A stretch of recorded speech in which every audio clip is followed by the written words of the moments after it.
Oh yeah, it happened. So yes, can you believe it? I actually managed to snag myself a Super Nintendo Classic Edition, and I'm shocked, honestly, that that's how it played out today. And for any of you who follow me on Twitter, which of course you should if you're not already, I was talking about and posting about some of the events and what it was like to try to track one of these down.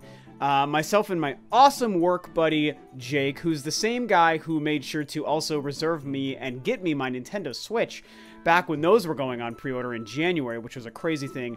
Jake and I, we tried to go to Walmart last night to pick them up and wait in line to get them at midnight, and that turned into a fiasco, and there was too many people. We couldn't get there in time to actually get like a decent spot in line, and there weren't enough. And then we were going to try to go to some other stores this morning and do it, and we weren't able to do that, and it was all falling apart.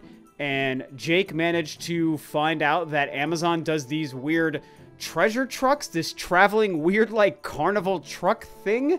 It just has like a hot item at any given time, and they're located at all sorts of different points in different cities across the country, or maybe across the world, I don't know.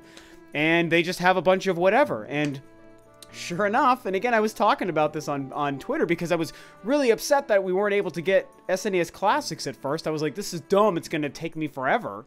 And then we found this truck, and we were able to get them all reserved through the Amazon app and go, and took an extended kind of lunch break today, and sure enough, we made it, and we picked them up. They just had boxes and bags of them, and they had cool Nintendo things set up around, and it was really actually pretty neat. And they just had a bunch of SNES Classics. So it's really weird that Amazon has these trucks located around the country or the world with a whole bunch. I mean, they had hundreds of SNES Classics on this truck, and I was like, wow, you have them on trucks but not in stores?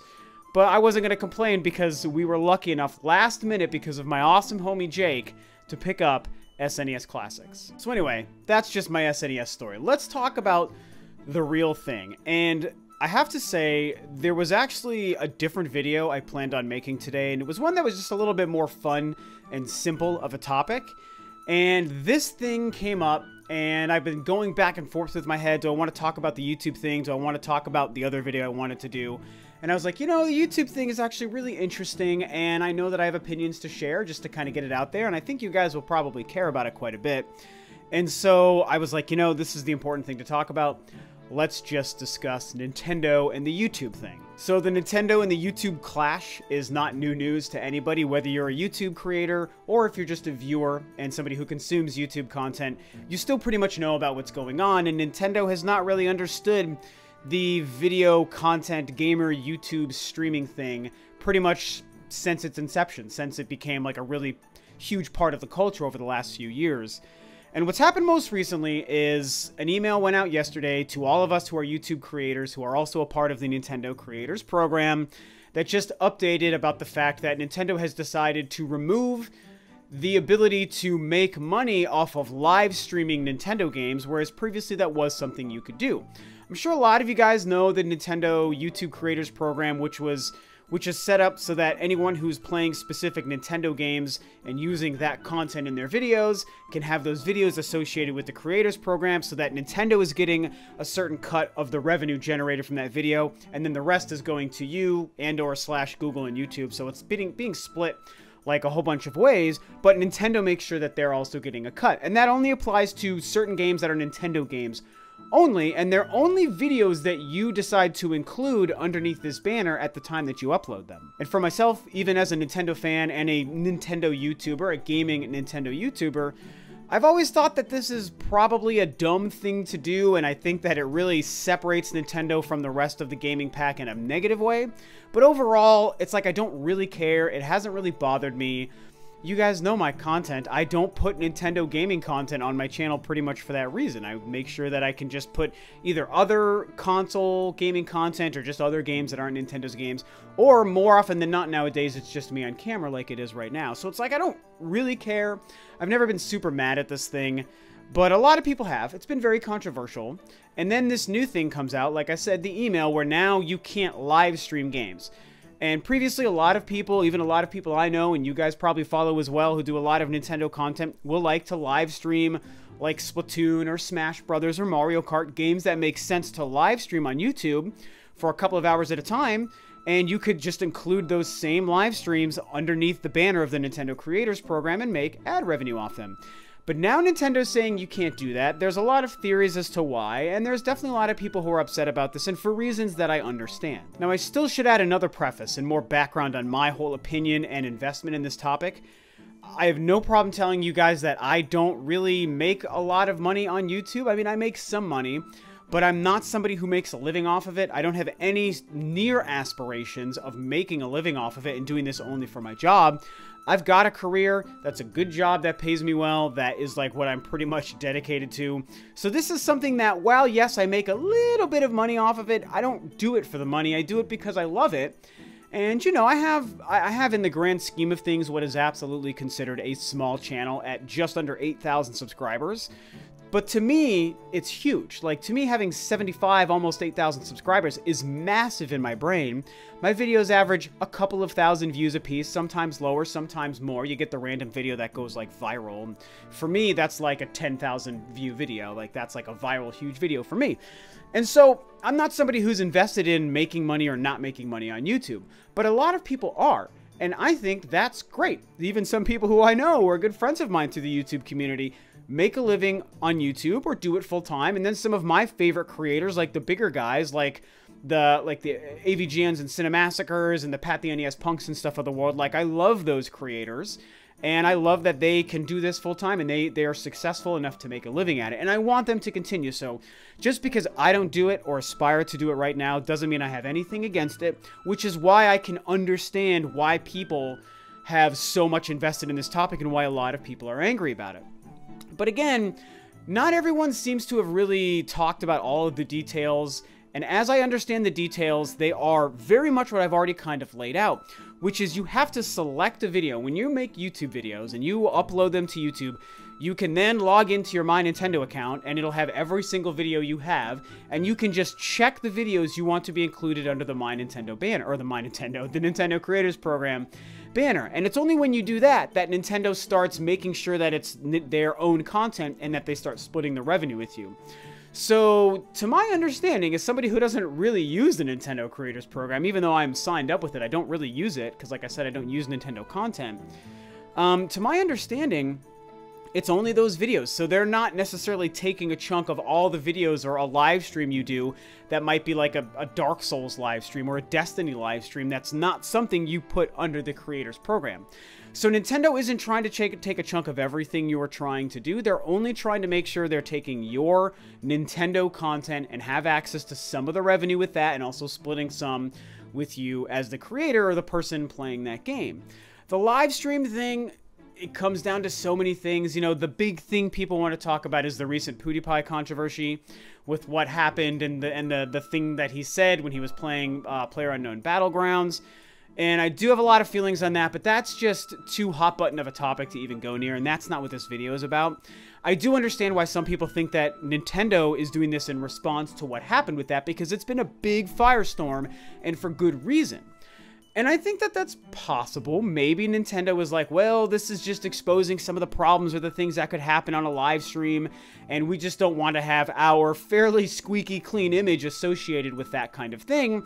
And even though it's yet to happen with a Nintendo game being live streamed, maybe they worry about it, so they want to just de-incentivize people to want to live stream their games.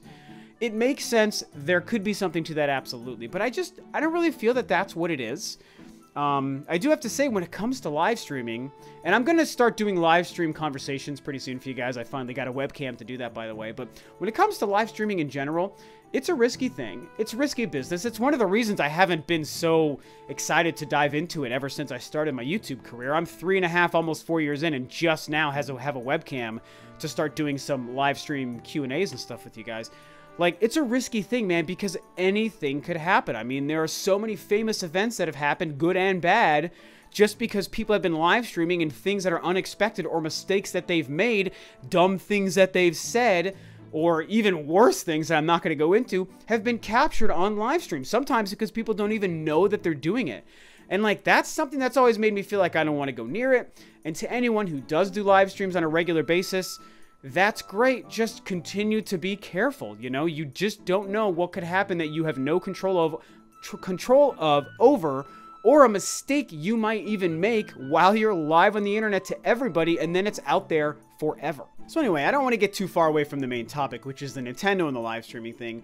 At the end of the day, I think this is really just the biggest example of Nintendo not understanding this market, Nintendo not understanding today's gamer, and not really realizing the benefits and the pros of being able to support this community.